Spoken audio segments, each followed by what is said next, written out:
تو اجمالی طور پہ نورانی قاعدے میں 8 چیزیں اس طرح کی ہیں کہ وہ جو ہے نا کیا نام ہے، اگر طالب علم کو اس کی پہچان ہو جائے اور اس کی ادائیگی صحیح ہو جائے تو طالب علم قرآن کریم کی ادائیگی بھی جو ہے نا کیا نام ہے صحیح کرے گا، اور ناظرہ پڑھنے میں ان کو دقت بھی نہیں ہوگی، پہچان بھی ہوگا۔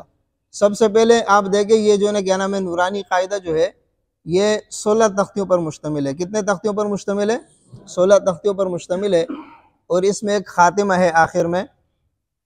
تو یہ 16 تختیاں جو ہیں ان کے اندر 8 باتیں ہیں۔ کتنی باتیں ہیں؟ 8 باتیں ہیں، اور 8 چیزیں ہیں کہ جن کو ہم سمجھیں گے۔ یہ 8 چیزیں انتہائی ضروری ہے، ان کو سمجھنے سے نورانی قاعدہ بھی آ جاتا ہے اور طالب علم کو ناظرہ پڑھنا بھی آ جاتا ہے۔ سب سے پہلے حروف کی پہچان ہے۔ تختی نمبر 1 تختی نمبر 2 میں آپ دیکھیں حروف کی پہچان ہے۔ تختی نمبر 1 میں مفردات کے اعتبار سے حروف کی پہچان ہے بالکل الگ الگ، اور تختی نمبر 2 میں حروف کو جو ہے نا کیا نام ہے ایک دوسرے کے ساتھ جوڑ کے، یعنی بعض حروف ایسے ہوتے ہیں کہ وہ آدھے آدھے لکھے جاتے ہیں، بعض حروف مکمل لکھے جاتے ہیں، جیسے پہلی تختی میں مکمل حروف الگ الگ لکھے ہوئے ہیں، اور دوسری تختی میں آپ دیکھیں گے جو ہے نا کیا نام ہے یا میم ہو گیا، با میم ہو گیا، با جیم ہو گیا، اس طرح کے کلمات آپ دیکھتے ہیں نا کہ با کو یعنی ایک اور شکل سے بھی لکھا ہے۔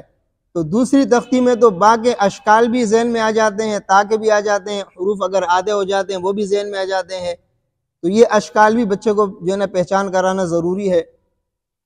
تو یہ جو ہے نا حروف کی پہچان پر مشتمل ہے، دونوں تختیاں حروف کی پہچان پر مشتمل ہے۔ اس کے بعد پھر حروف مقطعات والی تختی ہے۔ چوتھی تختی جو ہے وہ حرکات کی ہے۔ کس کی ہے؟ حرکات کی ہے۔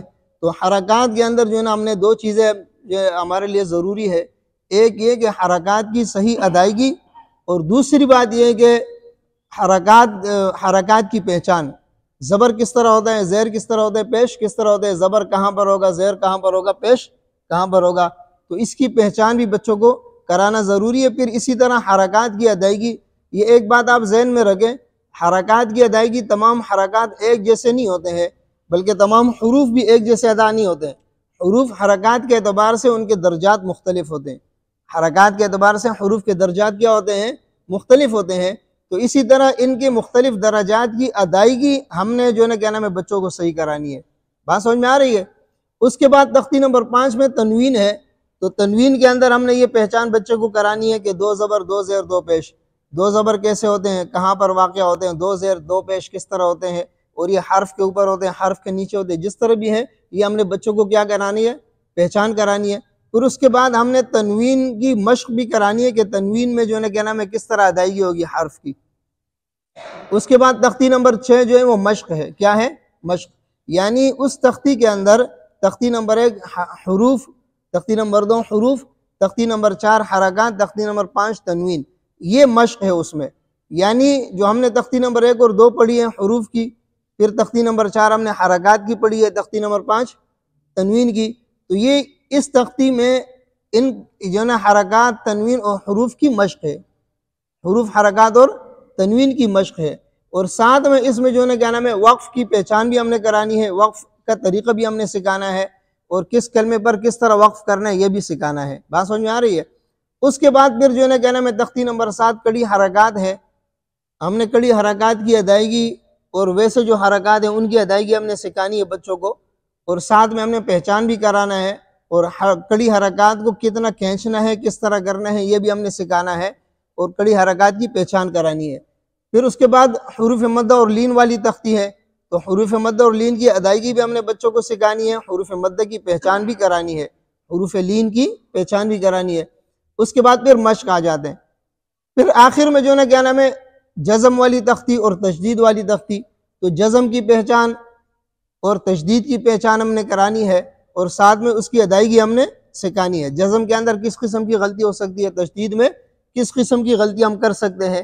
تو اس پر جو ہے نا کیا نام ہے اس پورے قاعدے پر انشاءاللہ ہماری کوشش ہے کہ ہم جلد از جلد ایک تو ہم الفاظ کی تصحیح کریں ساتھیوں کی، دوسری بات یہ کہ اس میں جو ہے نا کیا نام ہے جو مشکل الفاظ ہے، مشکل کلمات ہے، خصوصاً یہ جو ہے نا کیا نام ہے تسہیل والا کلمہ ہے، اسی طرح مجرحہ والا کلمہ ہو گیا، اسی طرح احوطت والا کلمہ ہو گیا، اس کی ادائیگی یہ بھی ہم نے صحیح کرانی ہے۔ اور ساتھ میں ہم نے جو ہے نا کیا نام ہے جس طرح را کی قسمیں ہیں، بہت سارے اس طرح کہ ہمیں اساتذہ کو ساتھیوں کو پریشانی ہوتی ہے کہ اس میں جو ہے نا کیا نام ہے یہ راہ موٹی پڑی جائے گی یا یہ راہ باریک پڑی جائے گی. تو انشاءاللہ اس پر بھی ہم کوشش کریں گے کہ اس کو بھی ہم جو ہے نا کیا نام ہے یہ بھی ہم کوشش کریں کہ ساتھیوں کو ہم بتلا دیں اور اس کو سکھائیں. اس میں ہم قواعد بھی کوشش کریں گے آپ کو بتلانے کی، اور ہر تختی کے ساتھ جس قاعدے کا تعلق ہوگا وہ قاعدہ آپ کو بتائیں گے، اور قاعدے کے ساتھ اس کا اجرا بھی کرائیں گے اس تختی کے اندر، تاکہ پڑھانے میں آپ لوگوں کو کوئی پریشانی نہ ہو. اس میں پھر ہم آپ کو یہ بھی چیز بتائیں گے کہ آپ کے لیے اس تختی میں کتنی چیزیں ضروری ہیں، اور طالب علم کے لیے اس تختی میں کتنی چیزیں ضروری ہے. طالب علم کو ہم نے اس تختی میں کون کون سی چیزیں ہم نے جو ہے نا کیا نام ہے سکھانی ہے، اور ہم نے خود اس میں کون کون سی چیزیں اس تختی کے اندر ہم نے سیکھنا ہے. ہمیں اس تختی میں کس چیز کو سیکھنے کی ضرورت ہے اور طالب علم کو کس چیز کو سکھانے کی ضرورت ہے. یہ بات یاد رکھنا، کچھ باتیں ایسی ہوگی کہ ان کا تعلق جو ہے نا کیا نام ہے آپ حضرات کے ساتھ ہوگا، ان کا تعلق طلباء سے نہیں ہوگا. تو وہ باتیں آپ نے خود اپنے پاس رکھنی ہے، آپ کے کام آئے گی. طالب علم اس کو جو ہے نا کیا نام ہے وہ طالب علم یاد بھی نہیں کر سکے گا، اور بجائے قاعدے کے ان کے لیے جو ہے نا بخاری شریف بن جائے گا وہ. تو اس طرح بھی نہیں کرنا ہے. طالب علم کو ہم نے وہ چیزیں سکھانی ہیں جو چیزیں طالب علم کے لیے ضروری ہیں، وہ ہر تختی میں آپ کو ہم بتائیں گے. اور اپنے لیے وہ چیزیں ہم نے سیکھنی ہے جو چیز ہر تختی میں ہماری ضرورت ہے.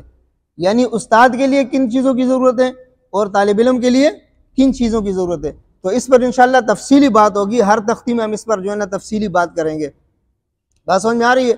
اس کے بعد ایک اور اضافی چیز ہم آپ کو یہ بتائیں گے اس میں، کہ جس طرح ہم یہ قاعدہ پڑھاتے ہیں، بہت سارے ساتھی ایسے ہیں کہ ان کو اللہ رب العزت توفیق دے دیتے ہیں، باہر ممالک عرب ممالک میں چلے جاتے ہیں. تو عرب ممالک میں ان کو اگر کوئی موقع ملتا ہے قاعدہ پڑھانے کا یا قرآن کریم پڑھانے کا بھی موقع ملتا ہے، تو وہ اگر عربی میں اس کو پہچانے گا، عربی میں اگر ان کو حرکات کی پہچان ہوگی، عربی میں تنوین کی پہچان ہوگی، وقف کی پہچان ہوگی، تشدید کی اور جزم کی پہچان ہوگی، اور وہ اس کو جو ہے نا کیا نام ہے سمجھیں گے، تو وہ ان کو سمجھا بھی سکیں گے. صحیح ہے نا؟ تو انشاءاللہ ہماری کوشش یہ ہوگی کہ عربی میں بھی ہم قاعدہ مکمل آپ کو عربی میں کس طرح پڑھانا ہے اور عربی میں کون سی چیزیں ضروری ہیں وہ بھی آپ کو انشاءاللہ اس میں ہم بتائیں گے ہر تختی میں. بات سمجھ میں آ رہی ہے؟ تو ہماری انشاءاللہ یہی کوشش ہے.